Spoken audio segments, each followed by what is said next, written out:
Cuando yo nací en noviembre de 1942, el mundo era muy diferente a lo que es ahora. Bolivia, sobre todo, era una sociedad claramente premoderna, agraria, con ciudades relativamente pequeñas y sobre todo con una mentalidad muy cerrada sobre sí mismo.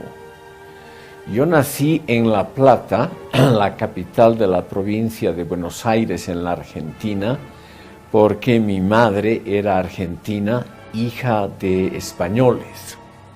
En enero de 1943, como era lo usual en esa época, vine por tren a Bolivia. En esa época el viaje duraba 4 días enteros, que uno lo pasaba en un camarote que iba directamente desde Buenos Aires hasta La Paz.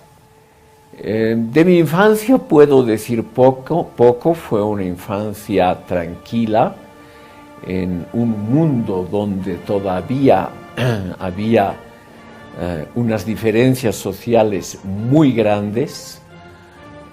Mi familia, por la parte de mi padre, pertenecía a la entonces élite gobernante aquí del país. Era una familia también con ramificaciones en la Argentina.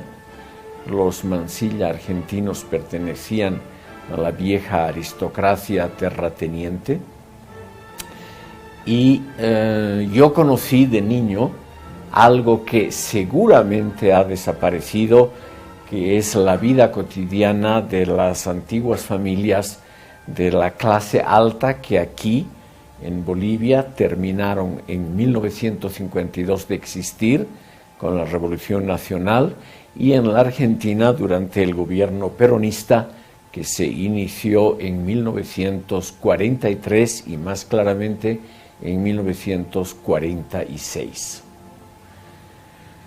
Durante la infancia yo asistí al colegio alemán Mariscal Braun en la ciudad de La Paz.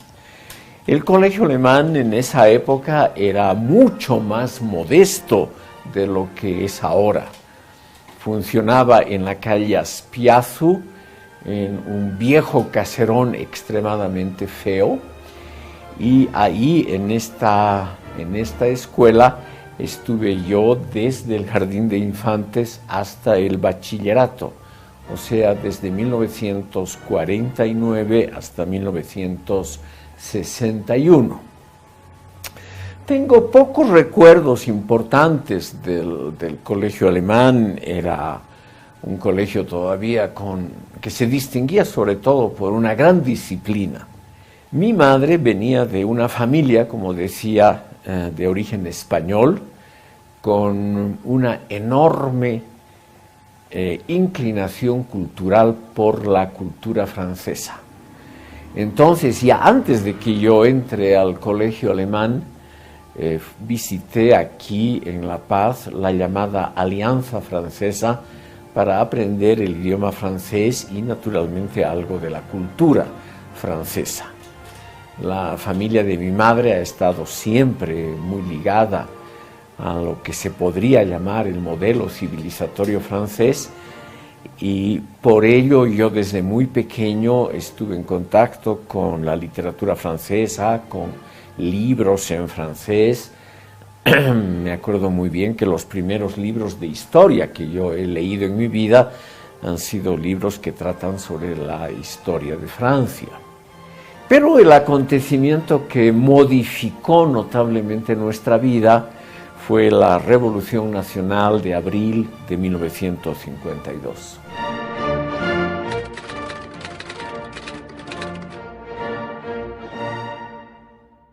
Como mi madre era argentina,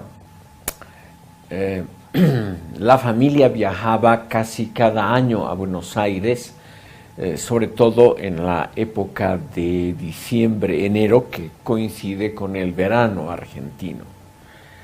El recuerdo que tengo es el de cambiar de una cultura a otra en el espacio de pocos días. Antes de 1952, Bolivia era claramente un país premoderno y agrario, y la Argentina ya representaba una cultura urbana altamente europeizada, y sin duda alguna en Buenos Aires se notaba una ciudad ya basada en una gran industria. Para mí ese cambio fue decisivo para mi vida, porque desde entonces me he dedicado a hacer comparaciones entre modelos civilizatorios diferentes. Y no hay duda alguna que la comparación entre una vida premoderna y una ya moderna es algo que ha acompañado toda mi creación. También viajábamos cada año a Cochabamba. La familia poseía una propiedad agraria donde ahora es Pairumani, una propiedad colindante con lo que era el latifundio de la familia Patiño, donde está enterrado, por ejemplo, Simón Patiño en Pairumani. Teníamos una propiedad dedicada sobre todo a la producción de frutales, y la familia había vivido durante siglos de esa actividad. Por lo tanto, la reforma agraria en agosto de 1953 fue realmente un golpe muy grave. Para mí esos viajes a Cochabamba eran muy interesantes porque los realizábamos generalmente en avión. Y en esa época volar en Bolivia era una cosa muy diferente a lo que es ahora.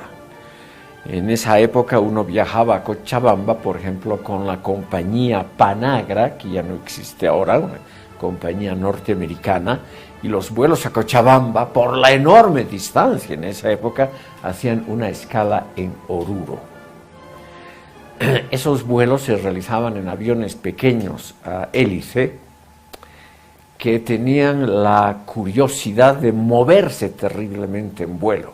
Yo volaba siempre con enorme disgusto, porque no hay duda de que esos viajes para mi estómago y demás eran fatales.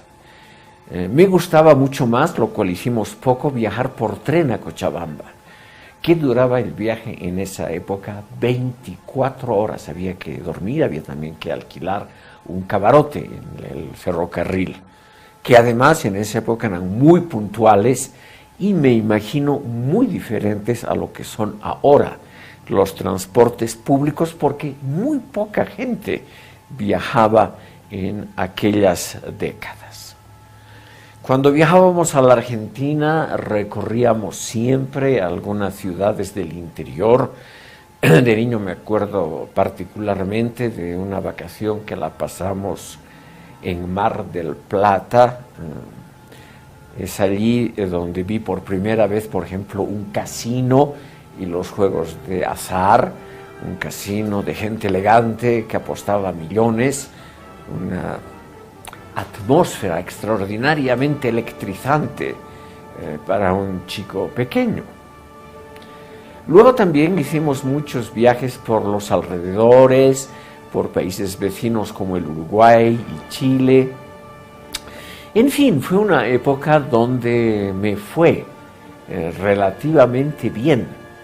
Y esto es seguramente lo que da una gran seguridad a la vida del futuro, porque yo crecí en una familia bien avenida, donde habían pocos problemas, recibía siempre muchos juguetes, libros, la salud de todos era muy buena, el prestigio social de la familia excelente hasta 1952, y todo eso fue, como les decía, cambiando a partir de abril de ese año que para mi familia fue fatídico. Aquí puede parecer naturalmente muy curioso que alguien tenga una opinión negativa sobre la Revolución Nacional, que para la inmensa mayoría de la opinión pública boliviana es algo muy positivo. Pero vista la revolución desde los ojos de la infancia, desde la perspectiva de alguien que pertenece a los perdedores, me da naturalmente una visión de ese fenómeno muy diferente a la que tiene la gran mayoría de la población, y yo diría casi todos los intelectuales en el país.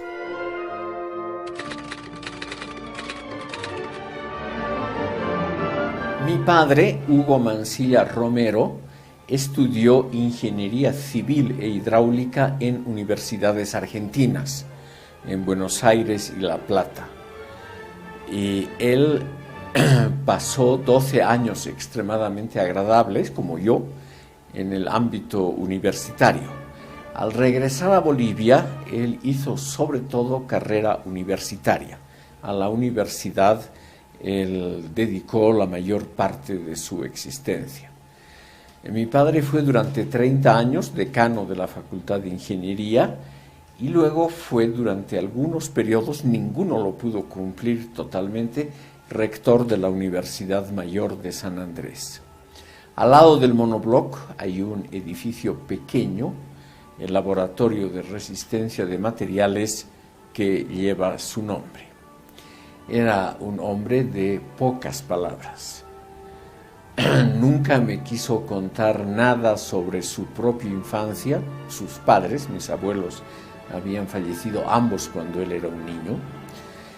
Y la influencia de él ha sido sobre todo indirecta, en dos planos.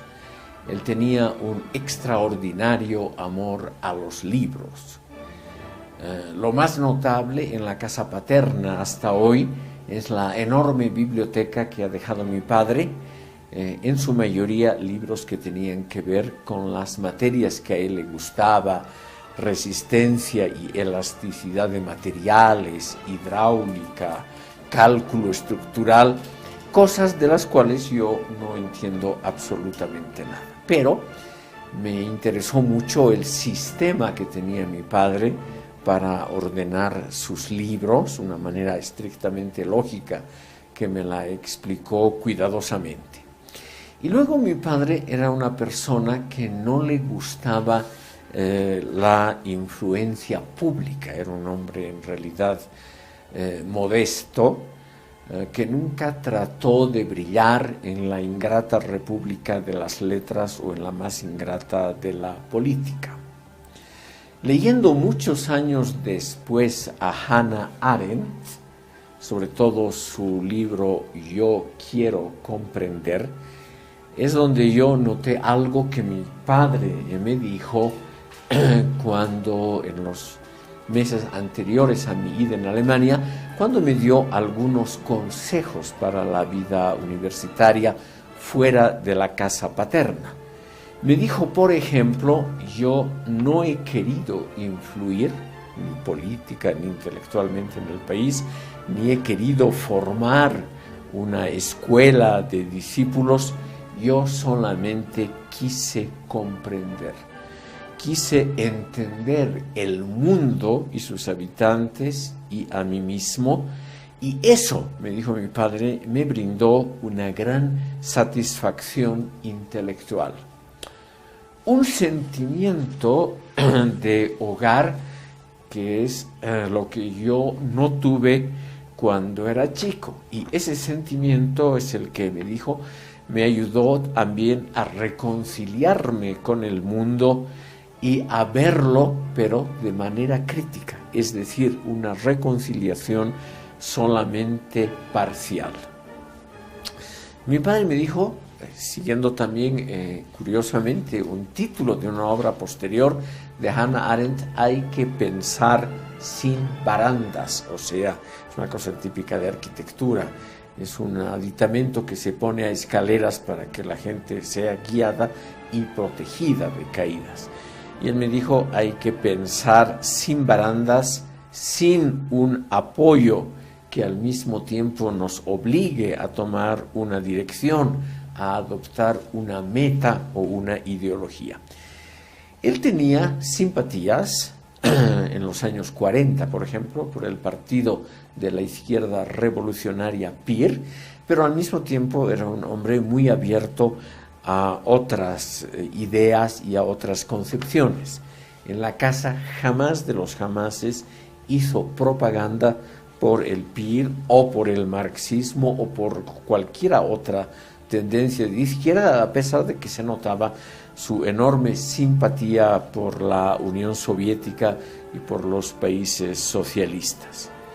Él es el que me dijo: comprender es exponerse a una realidad incómoda, peligrosa, porque comprender significa tomar en serio los puntos de vista del adversario, del enemigo.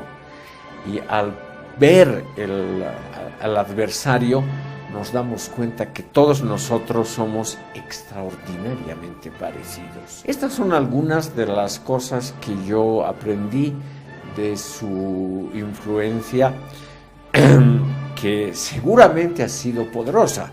Cuando uno es niño, uno no puede calibrar bajo qué influencias está. Mi madre era totalmente diferente, una persona religiosa, muy entusiasta de la cultura francesa. Por ella es que yo aprendí francés muy pequeño.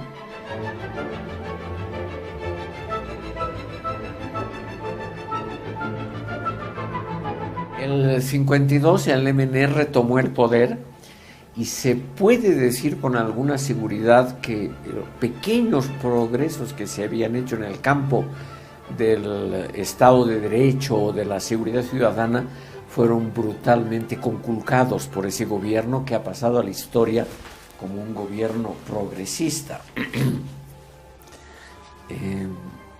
Nosotros temíamos en la casa por la seguridad de mi padre. He contado que una familia bien avenida, un hogar armonioso, es una buena base para tener confianza en el mundo. Pero esa confianza quedó, por lo menos yo diría, abollada por los sucesos a partir de 1952, donde no era seguro que mi padre regrese a la casa vivo cada tarde o cada noche. Y entonces la familia siempre estaba en sobresalto, en ascuas, siempre con miedo de que pueda pasar algo. A partir de 1953 se establecieron en Curahuara de Carangas y en Corocoro aquí campos de concentración para opositores, generalmente falangistas. Un tema que la opinión pública nunca ha querido tratar en Bolivia. El MNR en funciones gubernamentales y mucho después, hasta el día de hoy, nunca se ha disculpado por los campos de concentración, por el cierre del mejor periódico que había en el país, La Razón, que era propiedad de Carlos Víctor Aramayo, y donde trabajaban sin duda alguna los periodistas más notables del país. Y tampoco la opinión pública quiere hablar sobre cómo este gobierno no respetó su propia legislación, que en el caso de la reforma agraria nos tocó directamente. Nuestra propiedad en Cochabamba estaba totalmente por abajo del límite que podía ser estatizado, y sin embargo nuestra propiedad fue tomada y nunca se nos indemnizó, como tampoco fueron indemnizadas las muchas víctimas de los campos de concentración. Entonces, yo lo que quisiera mencionar con respecto a mi padre es, por un lado, la enorme seguridad que nos dio cuando éramos niños y la inseguridad que vivimos a partir de 1952 con un régimen que tenía claramente algunos aspectos autoritarios.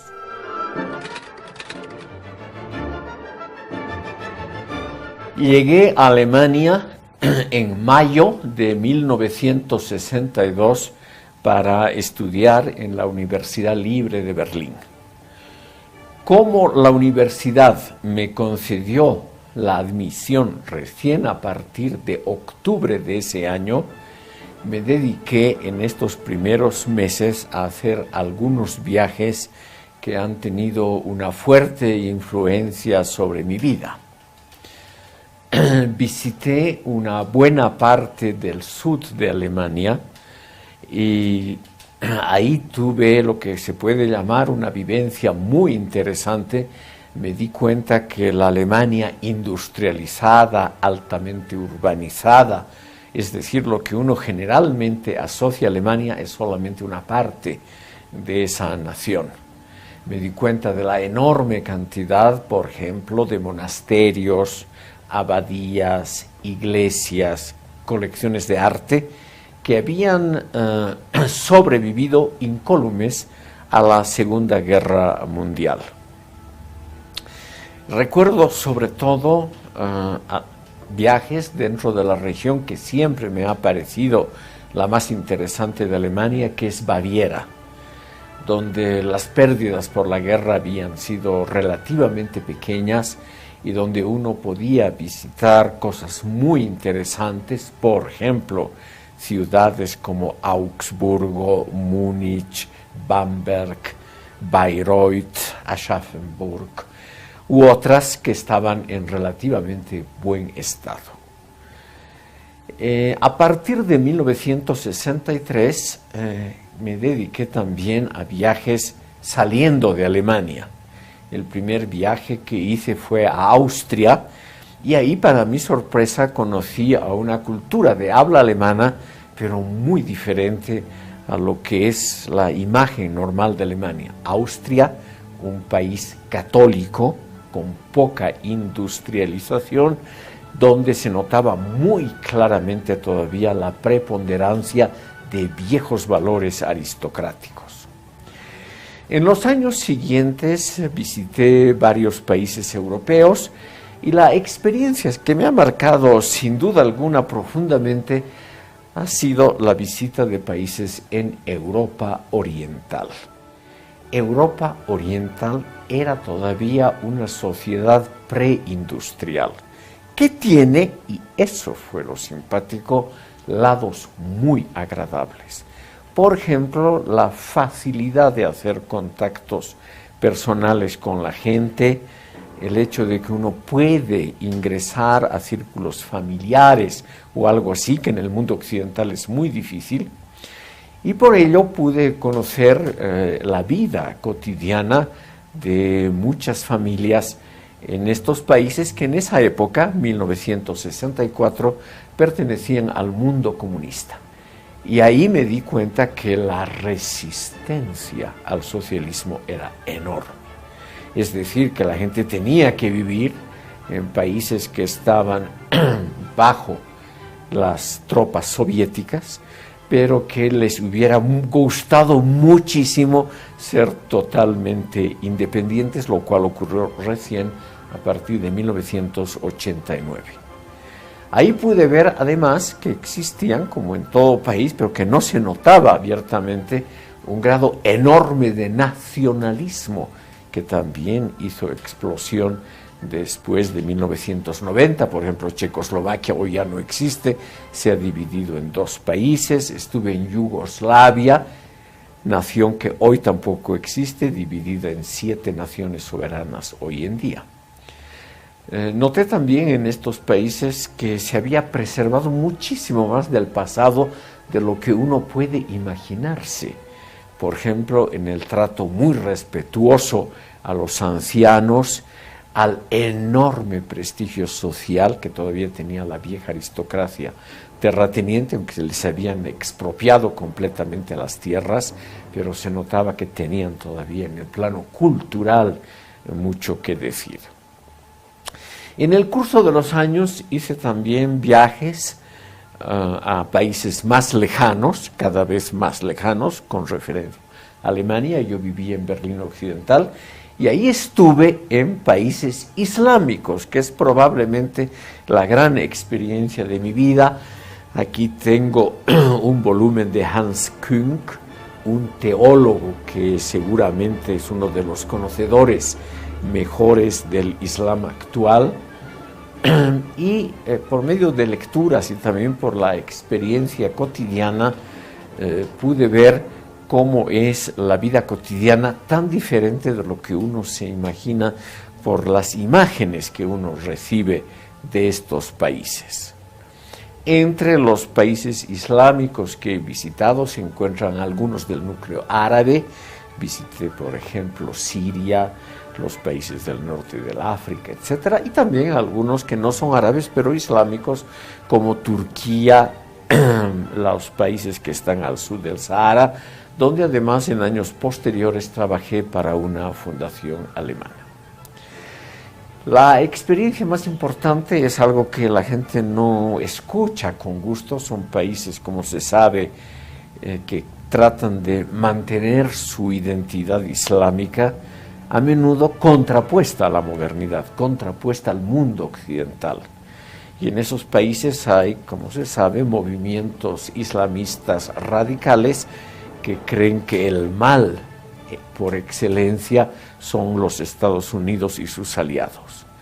Pero al mismo tiempo se notaba claramente el enorme interés de la población por los avances técnicos y por el consumo masivo que predominaba en Estados Unidos y en Europa occidental.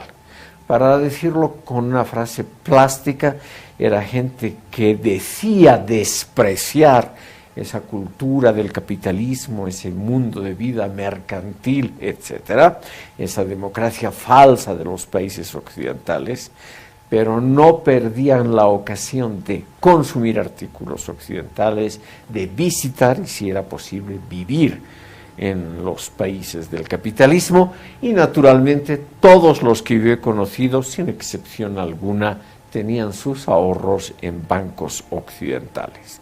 Y eso nos da una pauta muy clara. Uno, en el fondo, las cosas serias de la vida, el matrimonio, los ahorros, la jubilación, a qué escuela manda a sus hijos, uno no elige por la inclinación política o ideológica que uno pueda tener, sino que uno elige esas metas por razones pragmáticas. A las órdenes de mi amigo estuve en países del África Occidental. Pero lo que se puede ver allá cuando uno trabaja en una fundación internacional, cuando tiene contactos con la capa dirigente del país, es que el pueblo, como siempre, tiene relativamente poco que decir. Son élites de intelectuales, gerentes, empresarios, los que hablan a nombre del pueblo, pero conforman grupos muy cerrados, grupos que están cultural y financieramente a años luz del pueblo que dicen representar. Tienen, por ejemplo, otro nivel de vida totalmente diferente. Para los hijos tienen metas muy distintas a las metas que pueden tener familias del pueblo llano. Mi amigo me dio una misión para mi viaje a Nigeria. En la Universidad de Ibadan, que es la universidad de élite en Nigeria, que está al norte de Lagos, tenía yo que dar una conferencia mostrando, entre otras cosas, lo que la fundación, esta fundación ligada al Partido Socialdemocrático Alemán, quería para la protección del medio ambiente. Estoy hablando de 1983, o sea, hace décadas, cuando el medio ambiente era todavía una cuestión relativamente novedosa. De lo que me acuerdo muy claramente es que yo empecé mi discurso en inglés sobre la necesidad de proteger al medio ambiente y a los 15 minutos fui interrumpido por el entonces vicerrector de esa universidad. Y su interrupción tenía el siguiente tenor. Él me dijo: aquí no tenemos que escuchar un discurso proimperialista que trata de preservar nuestros bosques y nuestros animales, porque sabemos que lo que quiere el imperialismo es mantenernos en un estadio preindustrial. Nosotros queremos chimeneas humeantes, queremos altos hornos. En una palabra, tenemos derecho al progreso, como es el progreso en Europa y Estados Unidos. Y ese progreso significa, obviamente, terminar con la selva, que solo es un obstáculo para el desarrollo aquí, etcétera, etcétera. O sea, ¿qué querían estos señores? Lo que querían era lo usual. Querían progreso y consideraban que el medio ambiente, que la defensa del medio ambiente era una invención europea que no tenía que ser tomada en serio. Esa era la atmósfera en Nigeria en 1983 y me imagino que en el resto del tercer mundo era muy similar.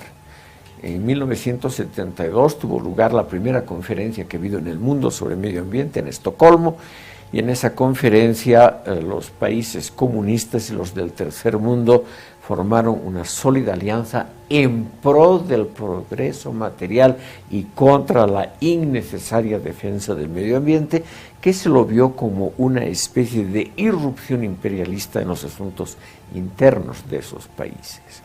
El medio ambiente se ha convertido décadas más tarde en una buena fuente de ingresos para izquierdistas de toda la etcétera, porque hay dinero de organizaciones internacionales y ahora los izquierdistas se dedican a dicen que defienden el medio ambiente.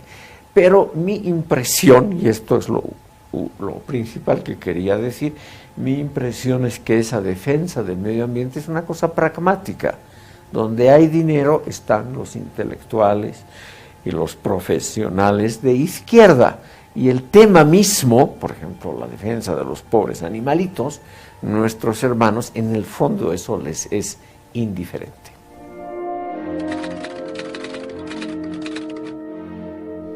Cuando empecé a estudiar ciencias políticas en la Universidad Libre de Berlín en octubre de 1962, el gran tema de investigación y de discusión era el siguiente.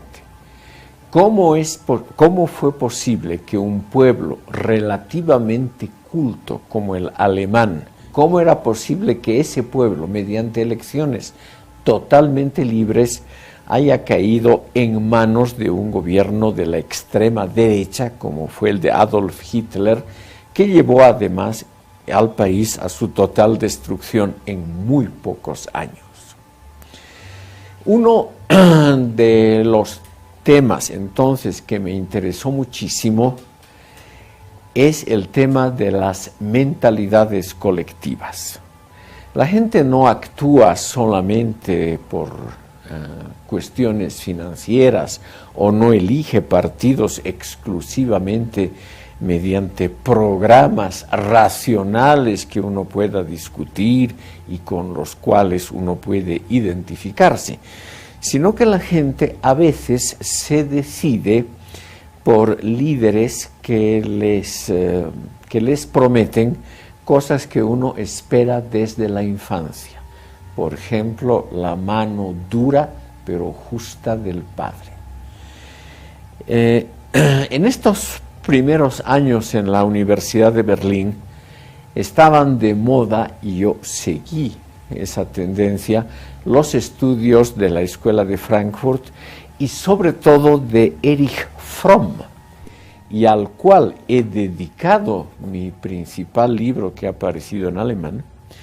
Erich Fromm, por medio de investigaciones empíricas, demostró que la gente actúa de acuerdo a móviles prerracionales que vienen generalmente de la infancia y de los cuales uno mismo no es totalmente consciente, o algunos uno no es absolutamente consciente. Hitler encarnaba la figura del caudillo, al mismo tiempo autoritario, el caudillo que nunca mostraba la menor duda y que sabía que es, según él, lo que convenía al pueblo alemán.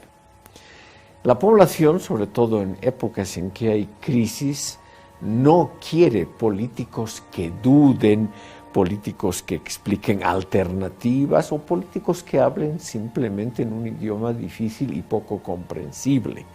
Lo que las masas quieren son figuras que les recuerdan, por ejemplo, una figura autoritaria en la primera infancia. Por medio de investigaciones muy detalladas, Erich Fromm llegó entonces a la conclusión de que las mentalidades que se arrastran de muy atrás pueden tener una importancia enorme en el momento actual a la hora de tomar decisiones políticas, como son, por ejemplo, asuntos electorales. De ese mi interés por mentalidades que vienen de muy atrás, nació mi tesis de licenciatura, que fue publicada como libro de bolsillo, El fascismo y la sociedad unidimensional. Ahí expongo lo que podría ser una aplicación de las teorías de la Escuela de Frankfurt a otros marcos categoriales, como por ejemplo América Latina o el Tercer Mundo. Esta preocupación mía sobre el autoritarismo ha derivado también en algunos libros sobre el florecimiento del populismo en Bolivia y en otros países latinoamericanos. Aquí está, por ejemplo, una de mis últimas publicaciones sobre los problemas de la democracia y los avances del populismo, o también este otro sobre las flores del mal en la política, que son obviamente las flores que provienen de tradiciones autoritarias. Pudiendo equivocarme fácilmente, lo que yo he notado es que las sociedades tienden a repetir rutinas que provienen, por ejemplo, de décadas o de siglos anteriores, rutinas que no han sido nunca criticadas socialmente, por ejemplo, en la escuela, y que por eso tienen todavía una enorme influencia.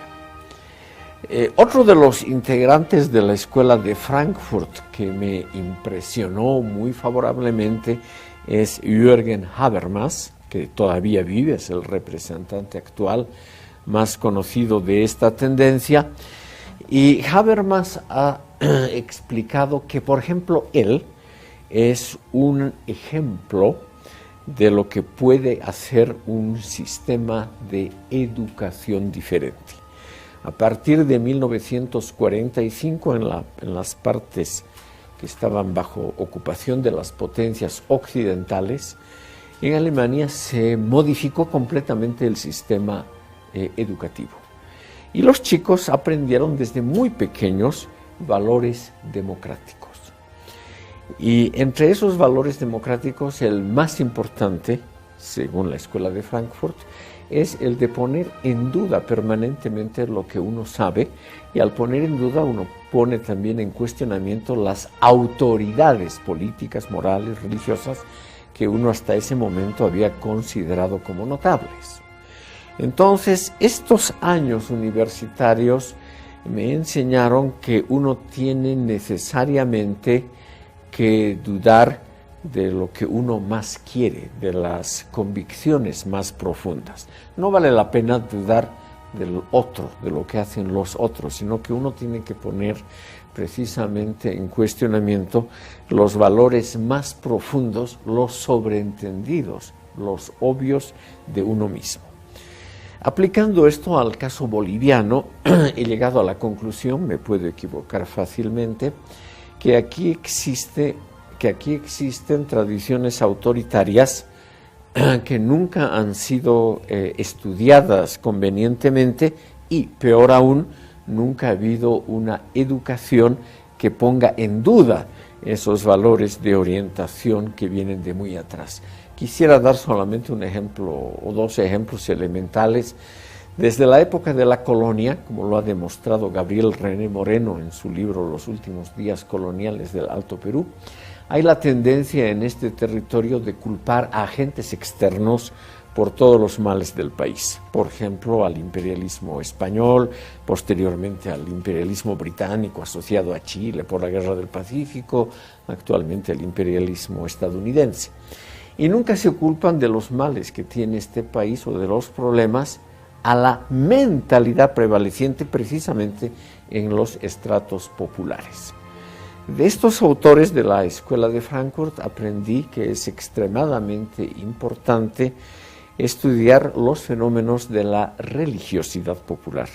Por eso es que me he interesado yo por fenómenos que hoy parecen completamente anacrónicos, que es el estudio de estos pensamientos religiosos convertidos en seculares con el paso de los siglos, pero que han mantenido un núcleo profundamente religioso, que son generalmente las creencias importantes que uno tiene. Y esas creencias se consolidan poco a poco en prejuicios sociales. Otro tema muy importante que me interesó desde los años 60, cuando estudiaba en Alemania, es naturalmente la temática del medio ambiente en su conjunción con problemas sociales y políticos. Y aquí hay algo que se repite en todos los países del tercer mundo y que es muy similar en Bolivia. Hay una ideología oficial, por ejemplo aquí el culto a la Pachamama o a los valores que están asociados a la protección de la tierra, y una praxis real, cotidiana, que es totalmente diferente. Aquí los campesinos que expanden la frontera agrícola, los cultivadores de coca, los madereros, los que buscan oro, la exploración de minerales, por ejemplo, de tierras raras en el norte de Santa Cruz, que son cosas apoyadas por todos los estratos sociales, por todas las ideologías políticas, como algo sobreentendido y obvio, es algo que está perjudicando gravemente al medio ambiente. El caso en el Brasil o en países más alejados como Indonesia es muy similar. Una cosa es lo que la gente habla, la protección al medio ambiente, el culto a la madre tierra, y otra cosa lo que uno hace cotidianamente. En todas las culturas hay un proverbio que dice: del dicho al hecho hay mucho trecho, o hay una distancia entre retórica y realidad. Pero mi impresión fue que las ciencias sociales, por ejemplo aquí en Bolivia, no toman en serio ese principio y no investigan, por ejemplo, el hecho muy probable de que son los campesinos, o sea, los sacrificados, los que sobre sus hombros tienen el peso del trabajo en el país, que son ellos los que destruyen el medio ambiente, como es el caso, yo creo, muy evidente de los cocaleros. Lo que me ha servido todo esto es simplemente para demostrar algo que se conoce desde la antigüedad clásica: los seres humanos pensamos y nos engañamos con ideas, doctrinas, imágenes que no tienen que ver con nuestra realidad diaria.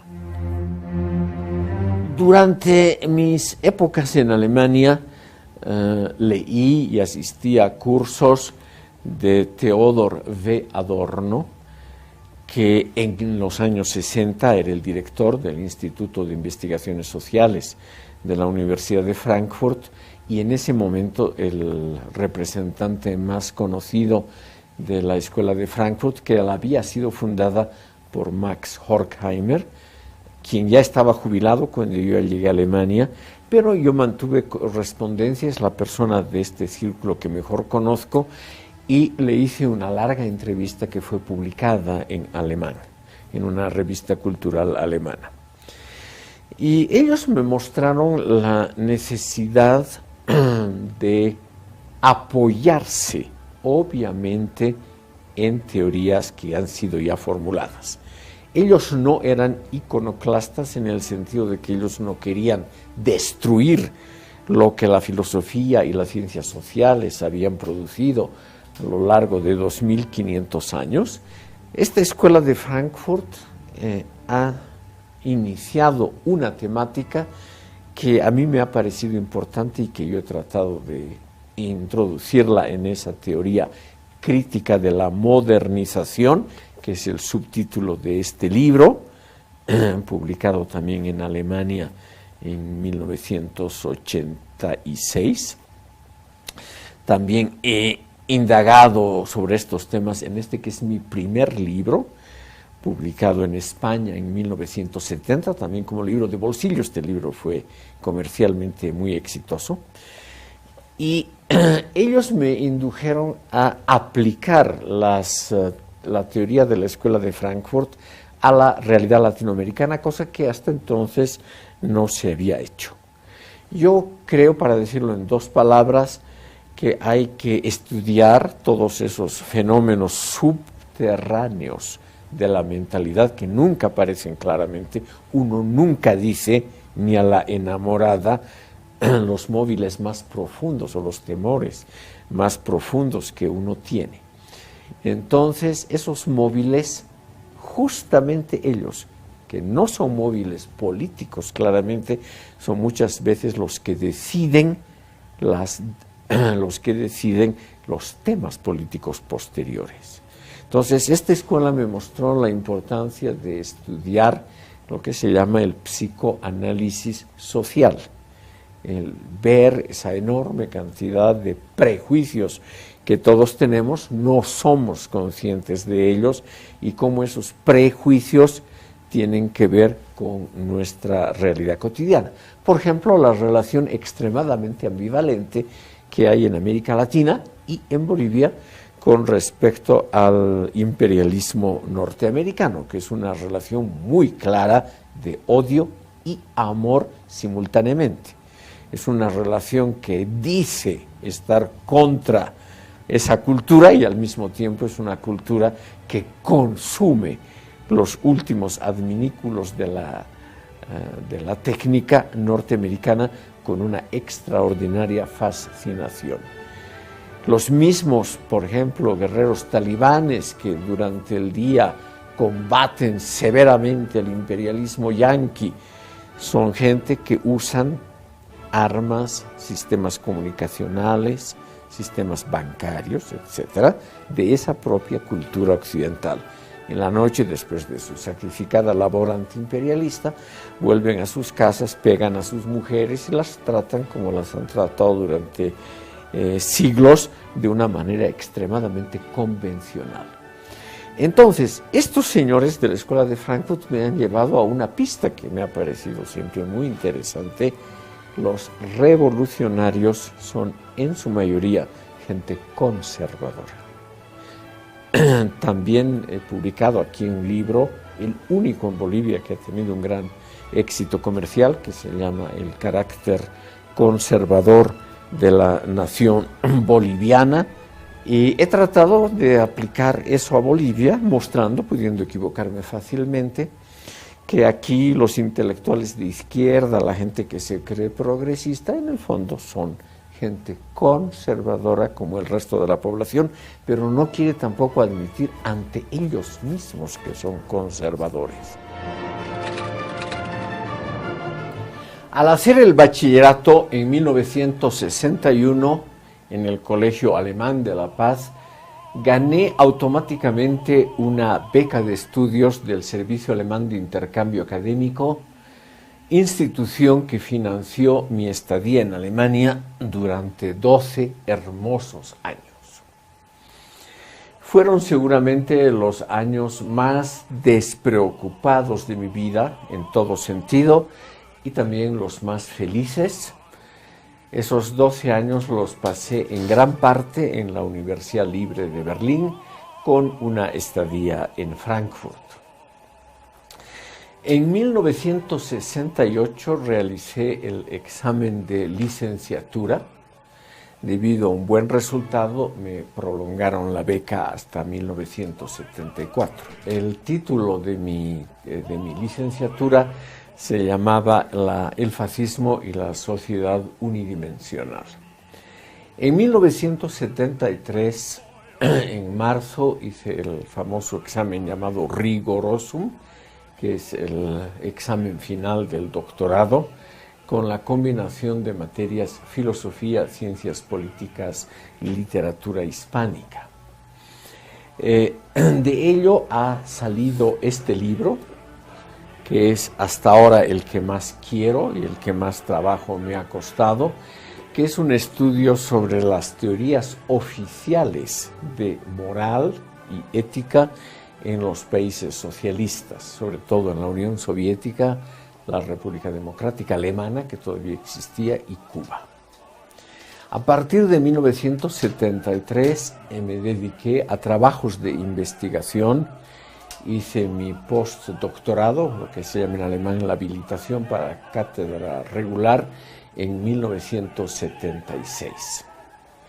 Fueron años también de grandes viajes. Estos libros tuvieron una acogida financiera relativamente aceptable y pude dedicarme a estos viajes a los 5 continentes Yo creo que lo más importante de esa época ha sido el descubrimiento de la dimensión estética, viendo obras de arte, visitando museos, viendo lo que ha construido el ser humano. Me di cuenta que la creación artística es seguramente lo único rescatable de la historia de la humanidad. Así que a partir de esos años estuve pensando también en la publicación de novelas. Llegué a escribir 4 novelas. Como no tengo talento literario, dejé ese género, pero son obras que obviamente representan también lo que se puede llamar la faceta personal del autor. Por ejemplo, publiqué este libro, Opanda Moiral, que es una historia que transcurre en la zona de Sinti, en el departamento de Chuquisaca, y es una historia que trata sobre todo la crónica de mi familia en esa región. Mi familia recibió en 1537 la primera encomienda que se dio en el Alto Perú, y la familia mantuvo esa propiedad hasta 1953. Luego también he publicado otra novela, Consejeros de Reyes,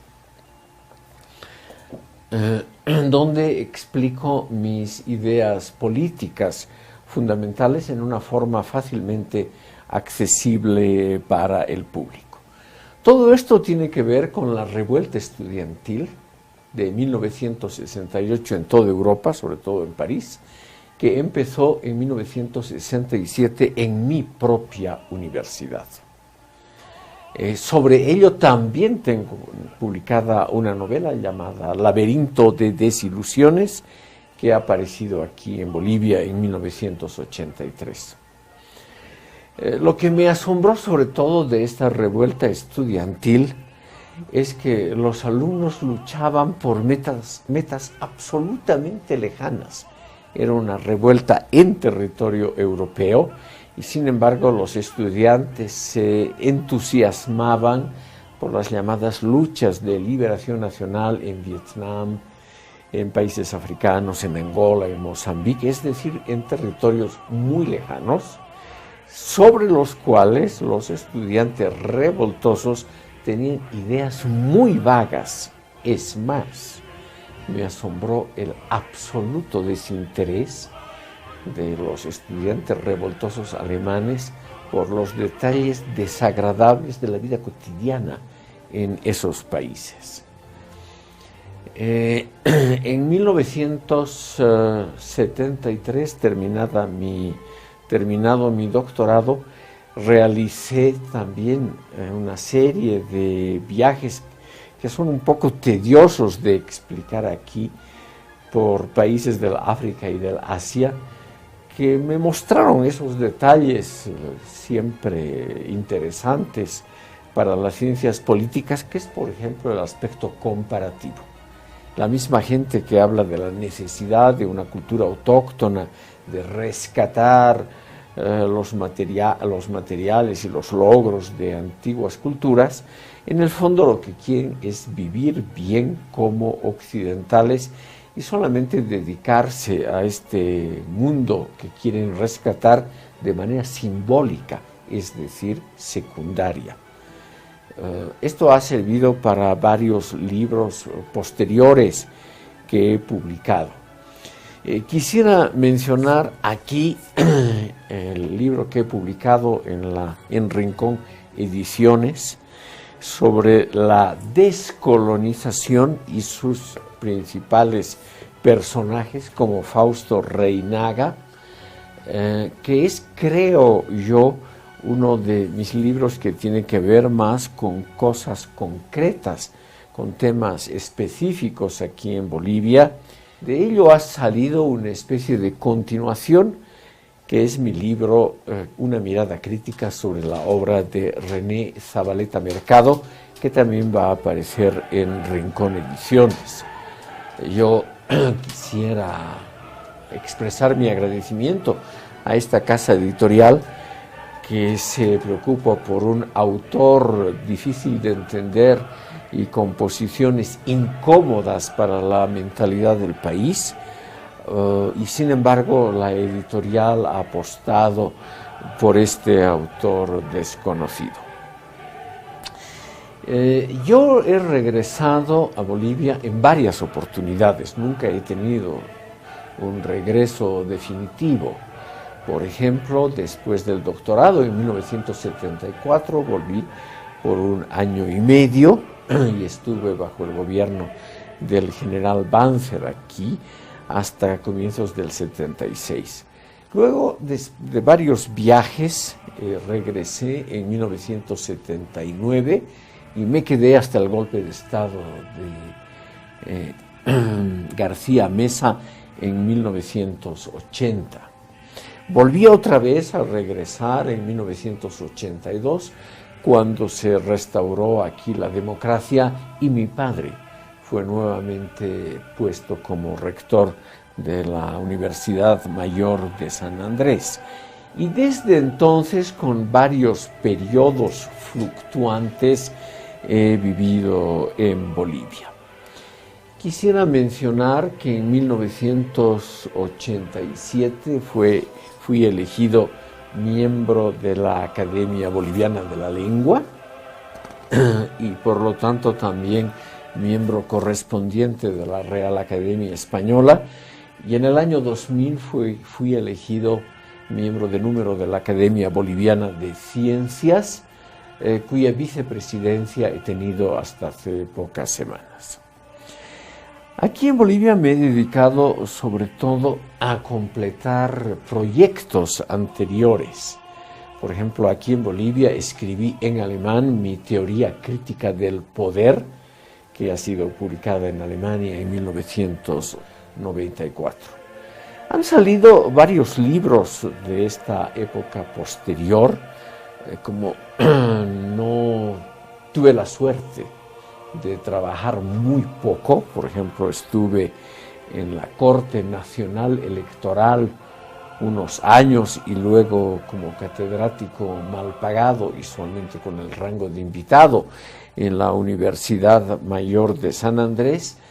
Tuve mucho tiempo para pensar, escribir y publicar libros. Como se puede ver, es un número relativamente alto de publicaciones. Por ejemplo, aquí hay un libro mío publicado en Venezuela. Viví una temporada en Colombia y Perú, y de ello salió un libro sobre la violencia política en Perú y Colombia. Y luego me he dedicado también a temas, por ejemplo, de la identidad boliviana y de la cultura política. Yo creo que uno, en términos muy relativos, de los más logrados es mi libro sobre la crisis de la identidad boliviana, que me publicó aquí la editorial Cima. La idea principal de todos estos libros es una idea clásica en la filosofía, mostrar, por ejemplo, la distancia que hay siempre entre ideologías, teorías, retórica por un lado, y la realidad triste en la que se desarrolla la vida de estos pensadores por otro. También me ha interesado profundamente la idea de las mentalidades en Bolivia. Aprovecho para mencionar a un gran pensador boliviano totalmente olvidado hoy, como es Guillermo Francovich, a quien conocí y traté. Él cree que en la mentalidad colectiva de la nación se han enquistado y han perdurado hasta hoy algunas leyendas populares que son creídas como absolutamente verdaderas. Él estudia desde la época colonial el mito del Cerro Rico de Potosí, que se une con la leyenda de la riqueza en recursos naturales que tendría aparentemente el país, a su vez vinculado a un mito de origen religioso, que es la leyenda sobre el maná.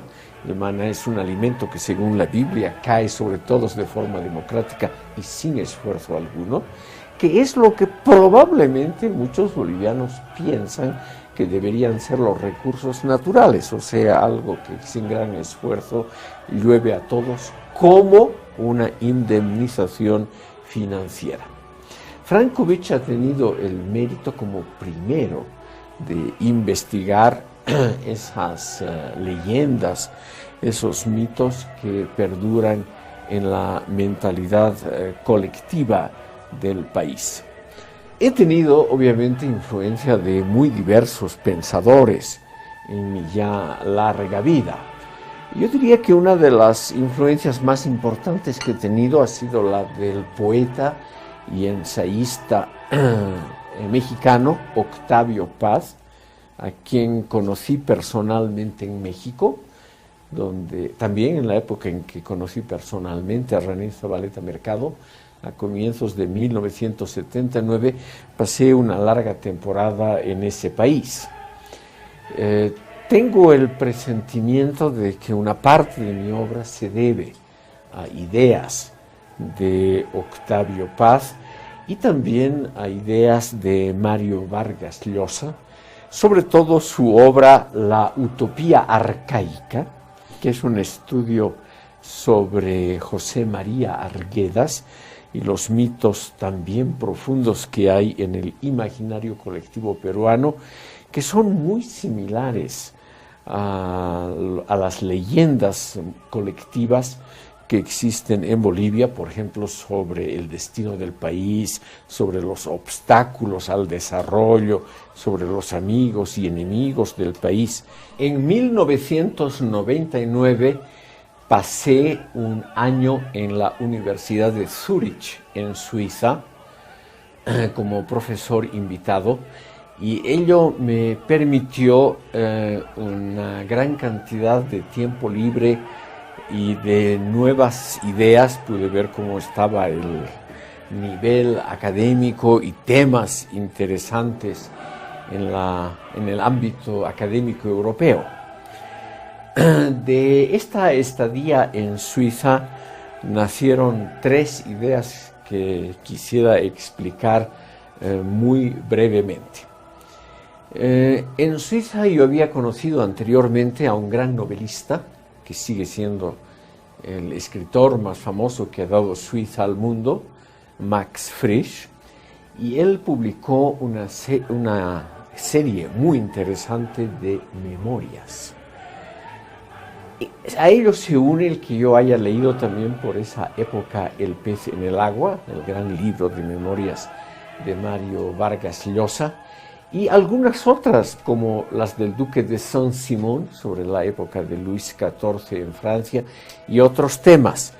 Y de ello salió este libro, Mis memorias razonadas de un escritor perplejo, que en número de páginas es el libro más amplio que he producido hasta ahora, donde hago un recuento de mi vida, un recuento reflexionado, es decir, narro detalles de mi vida, cuento anécdotas y episodios, y al mismo tiempo analizo por qué hice tal cosa, por qué me embarqué en tal aventura, por qué me casé con tal persona, en fin, las cosas que a uno le ocurren en la vida.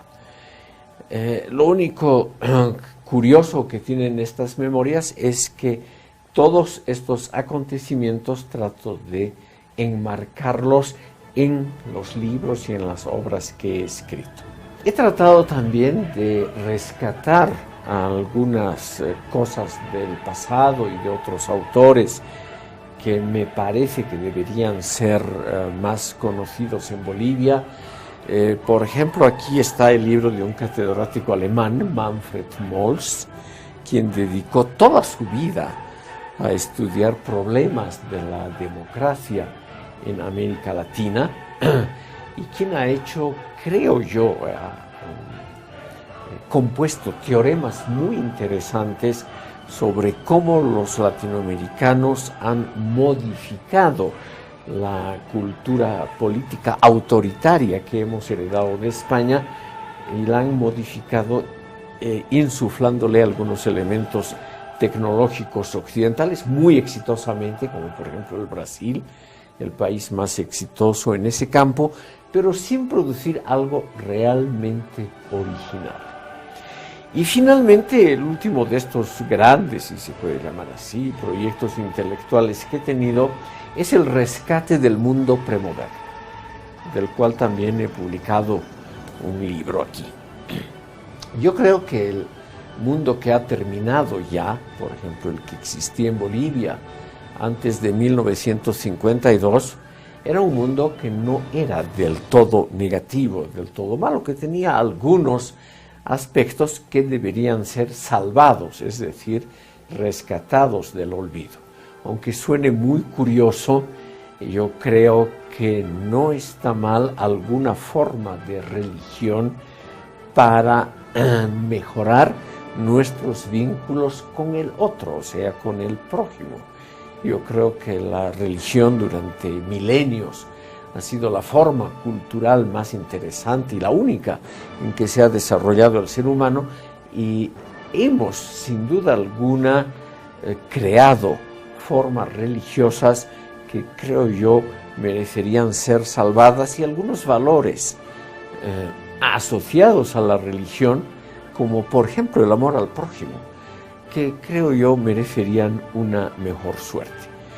Al mundo premoderno también corresponden formas estéticas que a mí me parecen todavía hoy paradigmáticas, es decir, ejemplares. Por ejemplo, la pintura renacentista, la música alemana y austriaca a comienzos del siglo XIX, o algunos, o por ejemplo la gran novela realista francesa y rusa de la segunda mitad del siglo XIX, me parecen creaciones intelectuales excepcionalmente importantes, cuyo nivel, por ejemplo en la pintura, en la música, etcétera, no han sido superadas posteriormente. La tesis en el fondo es muy simple, y yo creo que el mundo premoderno, ese mundo que ahora despreciamos, ese mundo que no tenía buenos sistemas de transportes ni comunicaciones, ese mundo que no tenía las actuales actividades del ocio, etc. Entonces lo que yo creo es lo que hay que mirar también, lo que han hecho nuestros antepasados, el mundo anterior al actual. Yo creo que es un mundo con muchos aspectos rescatables. Sobre ello, he dado un curso la última vez que he sido invitado como profesor catedrático a una universidad en el exterior, que ha sido la Universidad Jesuítica Unicinos, en el sur del Brasil. Ahí he dado un amplio curso sobre estos valores rescatables, que también están unidos a creaciones de los países latinoamericanos. Si pensamos en el barroco, por ejemplo, aquí en la región andina, o en el Brasil, o en México, yo creo que se han producido cosas que no han sido superadas por la evolución posterior.